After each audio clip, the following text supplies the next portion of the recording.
1 week after the rollout, behind-the-scenes talks are now underway on the Kerry-Boxer climate bill. As we have reported, the legislation is long on placeholders for energy sectors like nuclear and natural gas, but short on specifics for things like emissions allocations. Clean Sky's Tyler Suiters talked with a political insider about the process. So, Tyler, it seems to be a lot of room for negotiating here. There is, Susan, but John Podesta says what is drawing out this process to some extent is that there is so much room for a power grab. Now, Podesta is now with the Center for American Progress, but remember his role with the Obama transition team and also the Clinton White House. He understands this process very well. And he said that although everything is up in the air right now about so many of the details within this climate bill, the problem he sees, the real complexity here, is the structure of the Senate. And he tells me with so many committees that could possibly claim jurisdiction on this, that's what is taking so long to move this forward.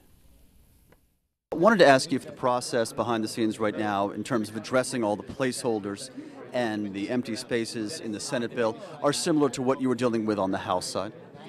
Well, no, I think they're somewhat different. I think that Waxman and Markey put a strong draft on the table, but they didn't have to worry about the multiple jurisdictions that are included in the Senate. So I think the task in the Senate is a bit different than it was in the House. I think the Ways and Means Committee, and for example, in the House, I think largely deferred and there was consultation there, but it's a somewhat more complicated process in the Senate. And then there was the modeling process. That is essentially running the numbers on the potential economic impact of this legislation. And it may be taking longer than expected. Simply put, there are so many decisions to be made about the legislation itself, especially with those allocations that need to be handed out. There are so many more scenarios for the modeling process to consider. Now, the EPW staff members that I talked to stopped short of calling this an actual delay. These are the people who work for Barbara Boxer on the Environment Committee. Still, the chairman, Barbara Boxer, had said that the markup, in her opinion, would begin within weeks after the rollout of this bill, and that happened last Wednesday, so you can do the math for yourself. But the staff does say the timing of the markup is connected to the modeling process. Still, John Podesta remains upbeat. Remember how well connected he is to Senate leadership, and he says that things are moving along in an acceptable fashion in his mind. I know that the leader, Senator Reid, has been very clearly said that he wants to get comprehensive legislation done. He's been a strong advocate of a number of the provisions in this bill that are included in the legislation. He's made a particular emphasis on renewables, on transmission, on the use of natural gas in both our power and our transportation sector.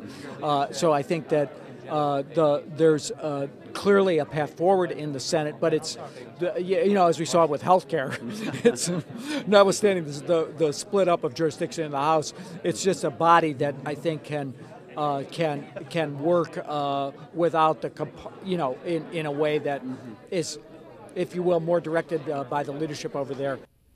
Again, John Podesta clearly staying in close touch with the leadership on the Senate side. That is Harry Reid. And Podesta said yesterday there is still time to reach consensus and pass a bill before Copenhagen. But he also said the threat of EPA regulation is pushing this process forward. Now, yesterday I also spoke with Dennis Welch. He is with American Electric Power. And we talked about the role that so many utilities have in terms of actively taking part in negotiations over allocations. It happened during Waxman-Markey and the House climate bill. We can only assume, although correctly, that it is happening right now over Kerry-Boxer and the Senate climate bill. And Welch talked about the importance of accepting this cap-and-trade plan, even though it may not be perfect. He said that that's an important role in potentially influencing legislation that he sees hopefully passing in the near future.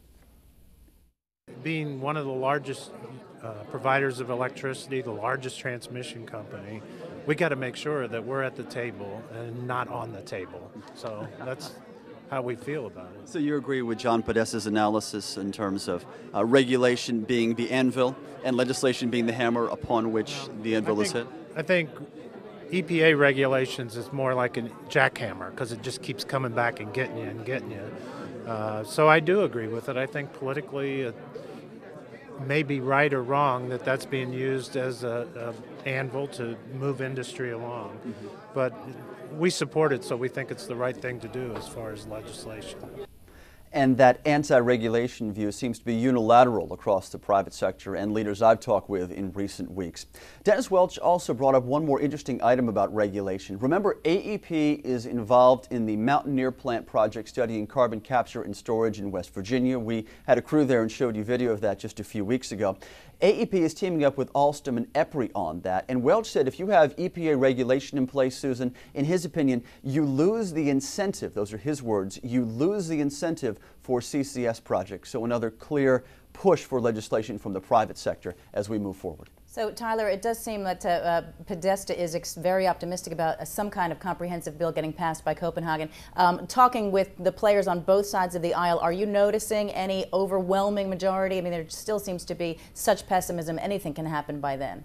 Right. John Kerry put it pretty clearly, Susan, last week at the rollout of his and Barbara Boxer's climate bill, saying that we don't necessarily need legislation in place. We don't need something passed by Copenhagen, but he also made it pretty clear that he wanted to see something out of committee, out of the Environment Committee, that is Barbara Boxer's committee, by the time they head to Copenhagen. That timeline doesn't seem in jeopardy, A, because Boxer has an overwhelming majority. I think it's roughly 12-7 Democrats to Republicans on the Environment Committee, so it will pass out of her committee. Secondly, even though she said that this is within weeks in terms of when she wanted the markup process to begin, and that doesn't seem like it will happen necessarily to get this bill out of committee before the start of November, that is still plenty of time before Copenhagen. If that is indeed the goal, Susan, that is getting a bill moved forward and passed out of committee, if not passed by the entire Senate, by the time the U.S. delegation heads overseas. Right. Okay. Tyler Suiters, thank you.